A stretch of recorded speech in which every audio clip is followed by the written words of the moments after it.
All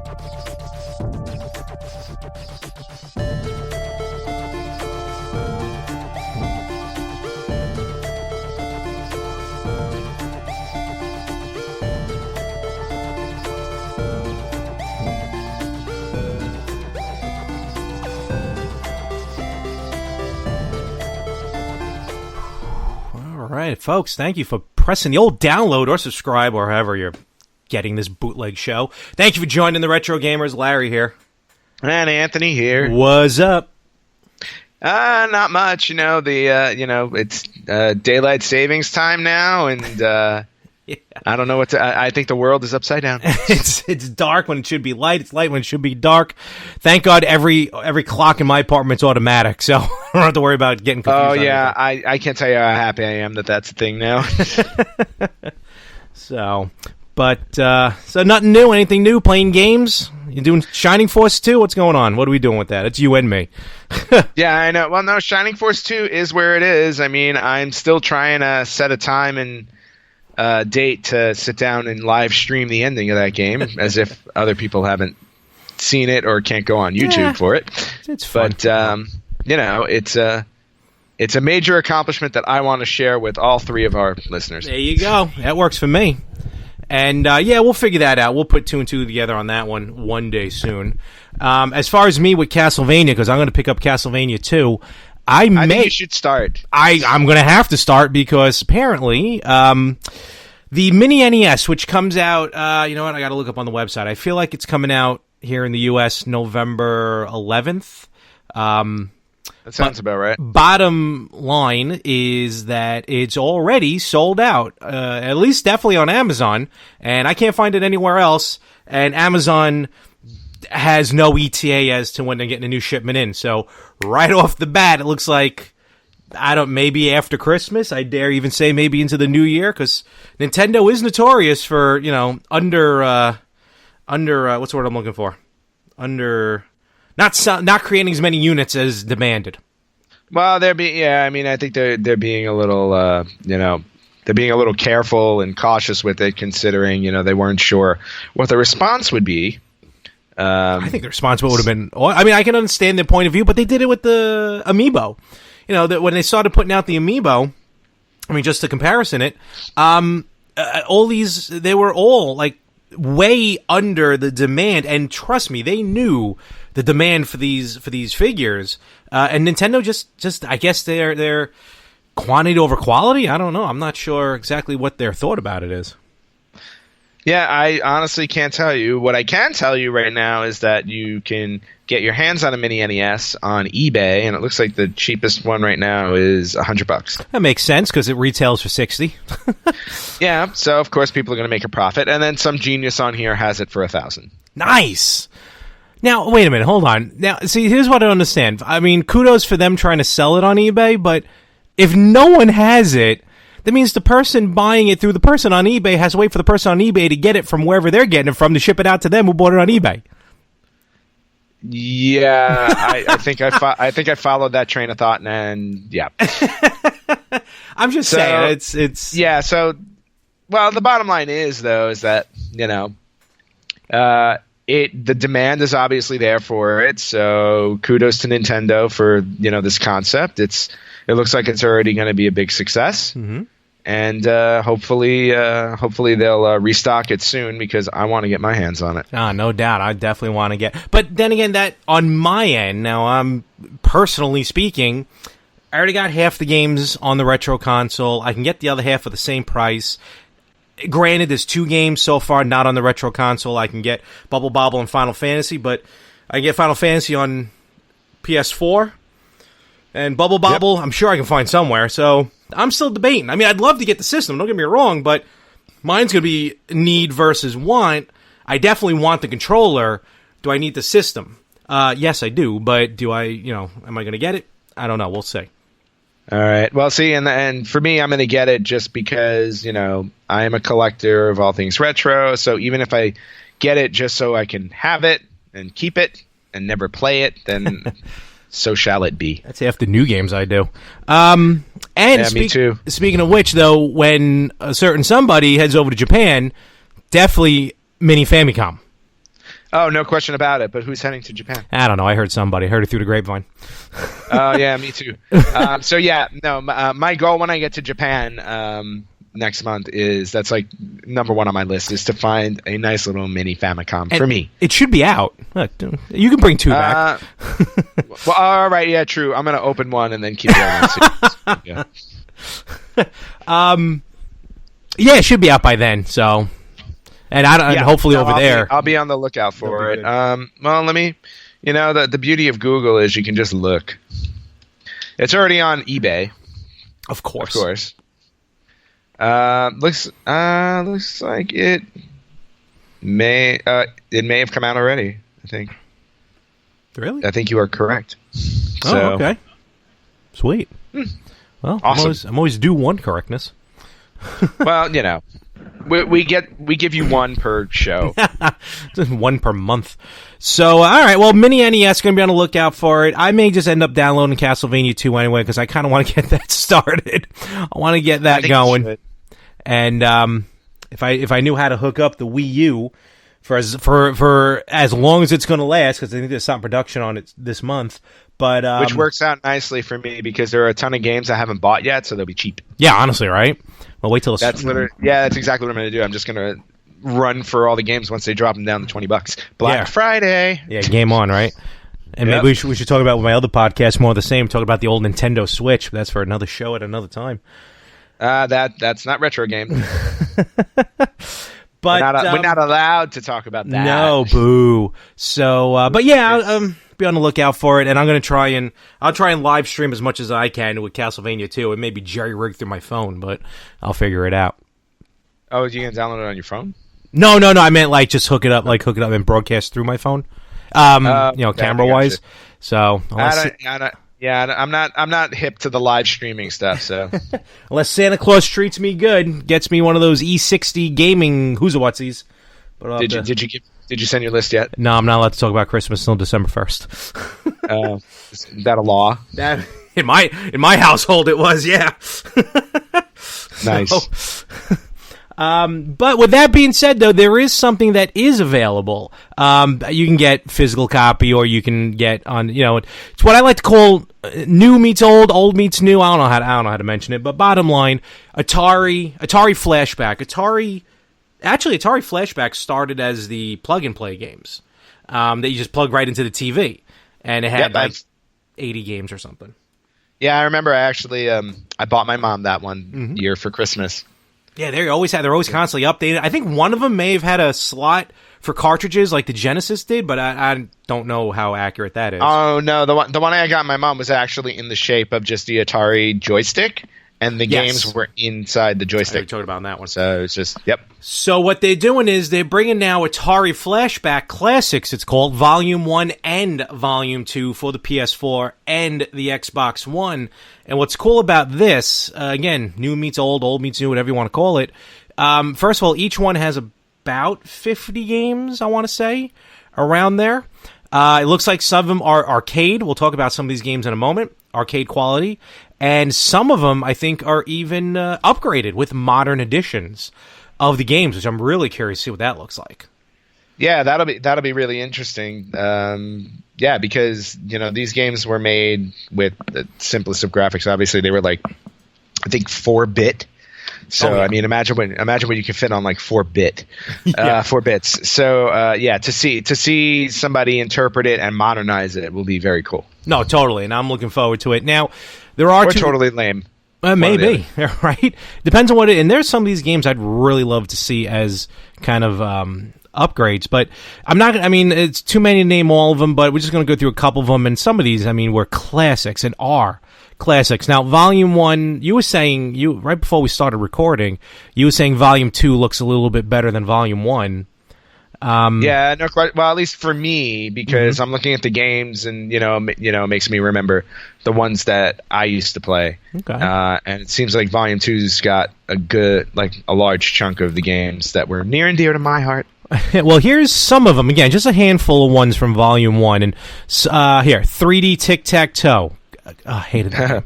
Horrible game. But it's a classic because it's been around forever. Bowling, Canyon Bomber, Centipede. Here we go. Combat. I remember that game. That was a fun one. Combat. I played like crazy. Yep. Lunar Lander, the arcade version of Lunar Lander. Millipede. Let's see, Pong. Centipede's younger cousin. Yeah, no, totally. Well, more like a sequel, right? Yeah, that was a sequel. Which came first, Centipede or Millipede? Probably Centipede. Centipede was first. Pong. I mean, that's the one that started it all. Of course. And then you got Real Sports. You got Save Mary, which horrible. I've never heard of Save Mary. Neither no idea have what I. that is. The Real Sports: boxing, football, soccer, volleyball. And then a couple of steeplechase. Again, now here's where I feel that one may beat out two. Now I'm going to go a little out of order here. Yard's Revenge. Yep, one of the best games on the Atari. Yep. Tempest. Tempest was great as well. Classic. And the three, right? 1, 2, yeah, all three. Now, the original was before, but all three Sword Quests that came out. Earthworld, Fireworld, and Waterworld. And I don't know if you remember Sword Quest. You remember Sword Quest and the story behind it? No, I never played Sword Quest, but one of them's called Waterworld, which makes me worry that it was, that was the impetus for that horrible Kevin Costner movie. That would have made the movie good. No, Sword Quest was just, long story short, they were a contest. And what happened, I forgot the company who made it, but the company who put out Sword Quest, what happens is it was either whoever beat the high score or whoever beat the game first, took a picture of it and sent it in, would win that game's contest. And then what happens is after, there was supposed to be a fourth one, Airworld, I think it was supposed to be called, which never came out, and then they would have like a grand championship for all four games. Now, here's the thing, as I pull it up because I want to get it right. The prizes were like a crown of jewels that was worth like a couple $1,000s, maybe even almost tens of thousands of dollars. A gold sword, a chalice, trying to remember what the fourth one was, and then it may have been like a cash prize at the end.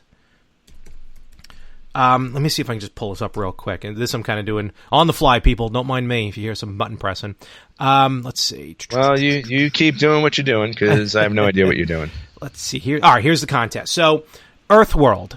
Out of 5,000, 8 people managed to find. That's what it was. There was clues in each game you had to find. So 8 people in the first game found these clues, and the person won a talisman, which was made of 18-karat solid gold with 12 diamonds and the birthstones of the 12 zodiac signs embedded in it. Holy crap! Yep. At the time of the contest, the talisman was valued at $25,000. Wow. What's it worth now? I don't know because the guy who won it melted it down to pay taxes. Are you serious? Yep. God damn. Yep. Let's see. Now, that was Earthworld. Fireworld was a chalice of light. Chalice was made of gold and platinum adorned with something, diamonds, green jades, pearls, rubies, sapphires. Okay, each prize was valued at $25,000. Damn. The person supposedly in 2005 who won that one still had it. Waterworld was the crown, which was made of gold encrusted with aquamarines, diamonds, rubies, sapphires. Again, $25,000. So Airworld never came out, but it was supposed to get a Philosopher's Stone, which almost looked like a Pandora's box, to be honest with you. Wow. And but yeah, that was those games were big time back then. Well, what's funny about that is listening to that actually makes it almost sounds like inspiration for that book, Ready Player One. Did you ever read Ready Player One? A fantastic book. Absolutely fantastic. Excellent book, but the way you're describing this reminds me of that book. Almost, right? Yeah. Because you had to find, because the guy dies who created the game, and you have to go find, you're exactly, I don't want to give anything away. And you wind up, and the whole idea is you wind up, searching through granted it's a virtual world, but it's highly influenced by 80s video games. Oh, yeah. And Spielberg's making a movie out of it. I think they're filming as we speak. Yes, they are making a movie, and I'm looking forward to it. I never read the sequel, Armada, but I don't know if that's a sequel as much as just a second book that he wrote. I don't know if it's necessarily a sequel. But you're right. I got to pick that up. Ready Player One was very entertaining, and I'm almost worried it was kind of prophetic to what's going to happen soon. Because now we're living in a world where, where you can pay for things with bitcoins, and it's kind of scary. World of Warcraft. I mean, the book was based on World of Warcraft. Yeah, virtual money. I don't understand virtual money. I really don't. But then again, we all pay everything with debit cards now. I was going to say, all money's virtual. Nixon took us off the gold standard, so. Pretty much. So anyway, but aside from that, so Sword Quest. Well, I just learned something today about Sword Quest. So because I never played those. I remember there was a computer adventure game, and I forgot the name of it, but I had bought it because it was also a contest, and the person who solved the contest would win. Whoever solved it first won $1 million. Oh wow! And it was this was in the probably mid to late 90s, and the game. I'm gonna see if I can look it up. And the game came with a CD-ROM because you played it on your computer, but it also came with an audio CD, and the audio CD was a full. I don't know if it wasn't necessarily a soundtrack for the actual game, but the songs on the CD gave clues that would help you figure everything out. So it was actually the adventure game that you were playing, and then this audio, this audio disc that you needed to listen. You needed to listen to the music, so you can figure it out and win the $1 million prize. Huh. Do you remember what was that game for Super Nintendo? Based on the. Okay. What was her face in A League of Their Own? Who played the catcher in A League of Their Own? Gina Davis. Gina Davis. She was in that Treasure Quest. Yes. That was it. No, not. Oh, your game is Treasure Quest. Treasure Quest was the game, and the winner of Treasure Quest won $1 million. So there were 11 songs on the soundtrack, and then there was the game itself. And you had to solve all the puzzles and win, and it was just absolutely crazy. I couldn't get very far at all in it. At least you tried. Yep. And then let's see. The contest ended on December 31st, 1999. If there was no winner. So, okay, gotcha. Yeah. So in other words, if nobody figured it out, apparently somebody did. Did they win? Yeah, Paul Wigowski of Woodburn, Oregon. However, there was a controversy. Oh boy! Based on let's see. He was a school teacher. Let's see. It was afterwards admitted by the producer of the game. The question was that he was the first to submit. However, the player was disqualified on a technicality that he did not put the required registration number in the upper right-hand corner of the submission. Bingo! As required by the rules of the game. There you go. Yep. Big time. Corporate. You can't beat corporate America. Oh, no. However, they did hand it out to somebody else in San Francisco in May of 1998. Okay. Who did it right? who did it right.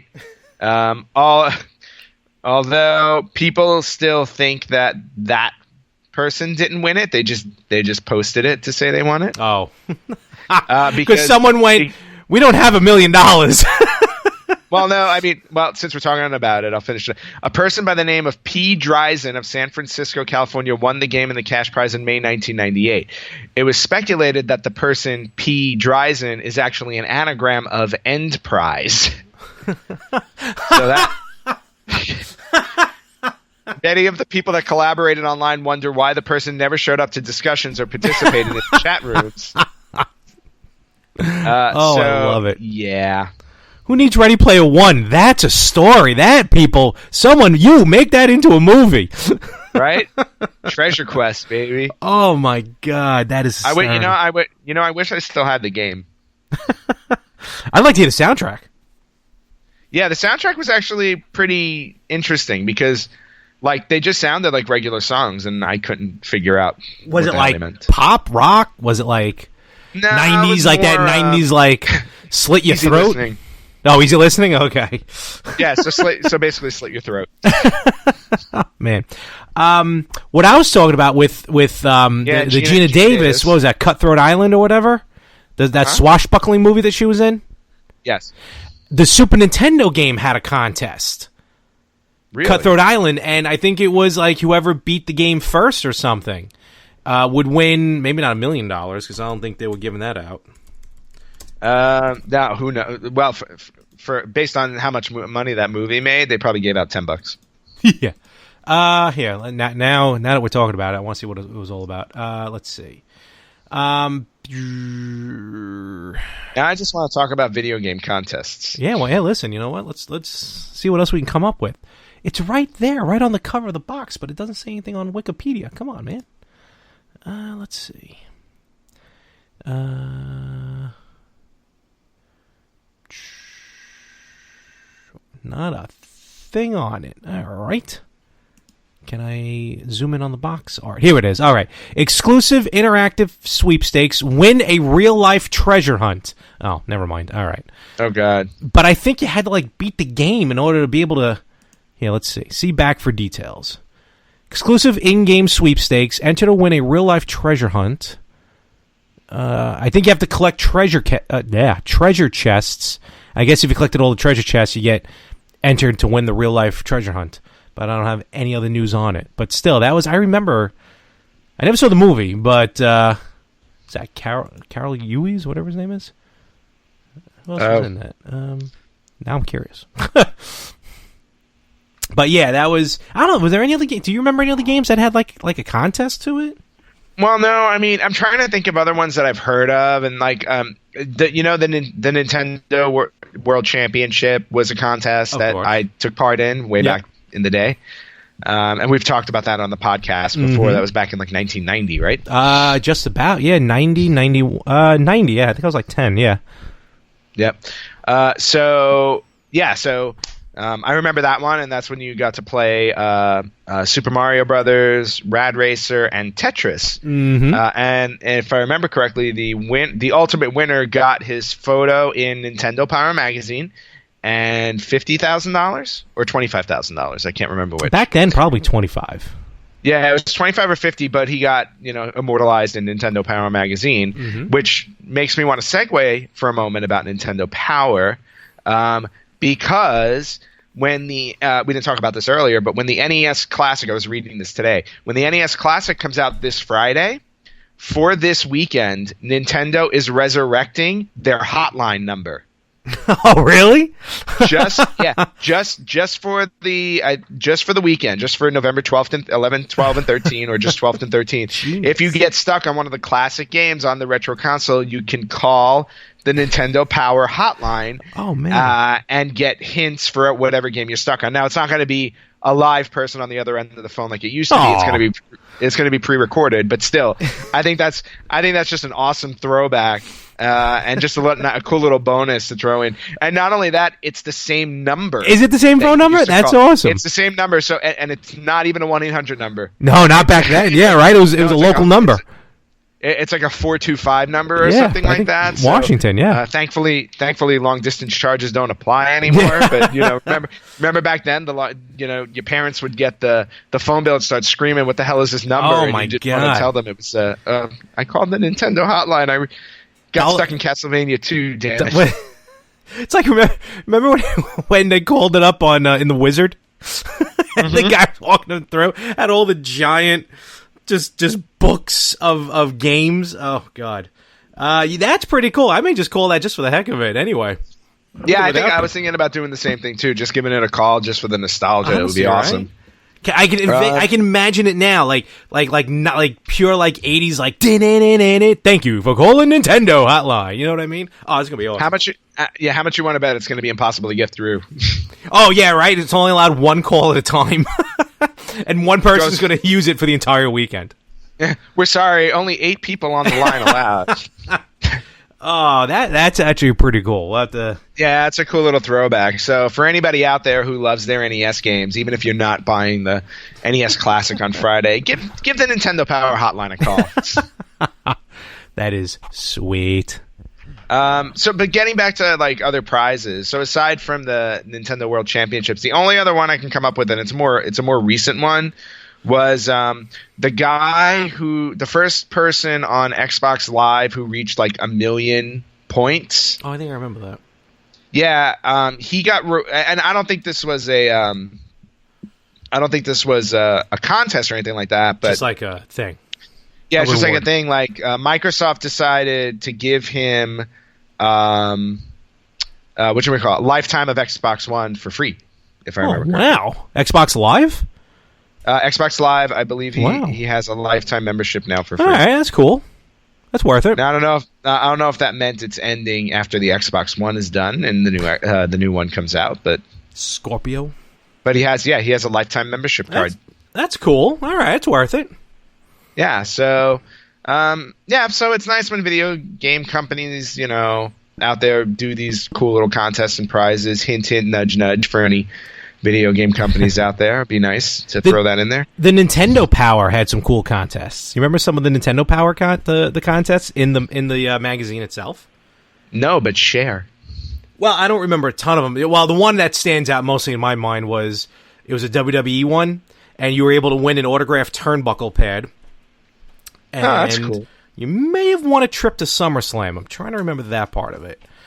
But there was other stuff, like you can win a walk-on roll or visit a set of the Super Mario Brothers movie, which I guess was more like a consolation prize. Really? No, I think it was a walk-on, or either a walk-on roll or just visit the set of Super Mario Brothers. And then just various other, win a trip for a contest. I mean, a concert, or like win a vacation trip.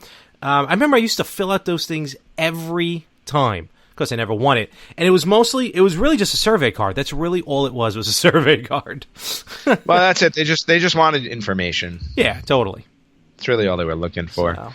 But yeah, I'm trying to think of any other cool contests. But no, contest-wise, I think, they kind of... Because there's only so much you can do, especially back then. Remember, you had to set up your camera, you had to take a picture of it and everything. Nowadays, you can kind of stream which reminds me then, Super Mario Kart had one. Did it? Had a contest, yes. The original? The original one, if I remember correctly, yes. The contest was... There was one of the levels that you needed to play. Remember when you would be able to... Maybe it was Mario 64. Mario Kart 64. Okay. There was a level that you played where... You know how you would be able to set up your best race time? And then if you played it over... Your shadow would play with you, like the race time that you made? Okay. Yes.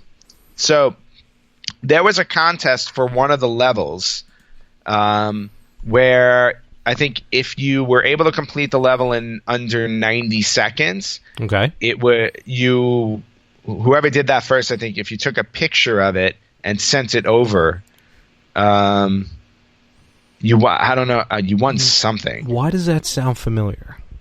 That sounds kind of familiar. Yeah, because it was a thing. I'm trying to find it because I remember playing that. I remember playing the level over and over and over again, trying to beat it. Was it through Nintendo Power or was it through the game? No, it was through the game. Oh. But I can't for the life of me, I can't remember which Mario Kart it was. All right, well, people out there listening, if you remember, let us know. Unless we find it here in a few seconds. Post it on our Facebook page. Most dubiously. But yeah, I just remember playing that level over and over and over again, and it was just crazy. I'll have to check that out. Maybe it wasn't. Maybe you're making up the whole story. Yeah, I'm just making up the whole story. But no, I do remember doing that because there would be a special time that popped up on the screen when you completed it. So that's why I'm like, okay. I'll have to check that out. Yeah. We'll get back to you, folks. We'll see how this. I mean, honestly, it sounds familiar, but I don't remember. It's somewhere in there. It's probably something like from War Games, like the movie. Like you just do so good in the game, all of a sudden the army shows up and recruits you. For all the games that I really kicked ass at, that never happened. Ow. Unacceptable. Yes, very much so. Ugh. But then again, I don't look like Matthew Broderick, so it's okay, I guess. That is true. Thankfully, you're not married to whoever he was married to. Well, that's my pop culture of the day. With that being said, yeah, I can't think of any other... No. I mean, fresh out of somehow cruise we on that one. segued off of. We were talking about Atari Flashback. We were. We never got to. We talked about Volume 1. I don't think we ever made it to Volume 2. Because we just we went. Not only did we go off the rail, we went down the chasm and we went straight off the thing. But let's talk about Volume 2 just real quick, because because we talked about Volume 1. But you had mentioned before we started recording here that there was, and I'm looking at it. Yes, Volume 2 does have a lot of good games on it. And I will make the argument that I felt like Volume 2 was better, and here's the list. Adventure. Yep. Which is awesome. Yep. Also, the video game that carried the first ever Easter egg. Yep. The guy, the creator's name, right? Yeah, the creator hid his name in there because they didn't have credits back then. Yep. Asteroids, which they have the Atari version, the arcade version, and Asteroids Deluxe Arcade. Yeah, so I'm that's curious. that's really cool. I'm curious we can about skip Asteroids over. Deluxe. Yeah, me too. We can skip over basic math. And then you have Crystal Castles, which was one of my favorite games. I love that game. Classic. Cool little puzzle game. What else do we have there? Golf, which honestly, arguably, I have a feeling Golf was probably one of the best sports games you could possibly play on an Atari. They were all terrible. I remember Golf. Golf was a fun one. I do remember that. Golf I think was the only fun one. Yep. Hangman, which is exactly what it is. Haunted House, which was like Adventure, but in a haunted house. That one I never played. So that one I loved. That was a really cool game. What I loved about it too is that you're just like a pair of eyeballs walking around this dark haunted house, and then you have to find the lights and stuff. I think the same thing was an adventure. Missile Command, hands down one of my absolute favorite games on Atari. I loved that game. And I absolutely hated that game. Why did you hate it? I didn't like the gameplay. I just didn't like the whole, I don't know, I just wasn't crazy about the gameplay. Well, I'm not saying it's a bad game, just personally speaking. I wasn't crazy about it. Your loss. And then apparently, I didn't even know Haunted House had a sequel, but Return to Haunted House is going to be So I'm curious to play. I'm definitely curious to play that. Skydiver, which was an awesome game. And then I'm saving my favorites for last, which were Breakout and Super Breakout, which you used to play with the paddles. Yes. And those games were awesome. What's the Arkanoid is the one that I feel like gets the most credit because that one was the most fun, but there would be no Arkanoid without Breakout and Super Breakout. That is very true. And you get three different. You get Breakout, Super Breakout, and Super Breakout Arcade. I'm curious how these arcade versions are going to look because I don't remember these. So I think when they say arcade, I don't know if it's just the souped up graphics because you got Crystal Castles, Asteroids has both versions.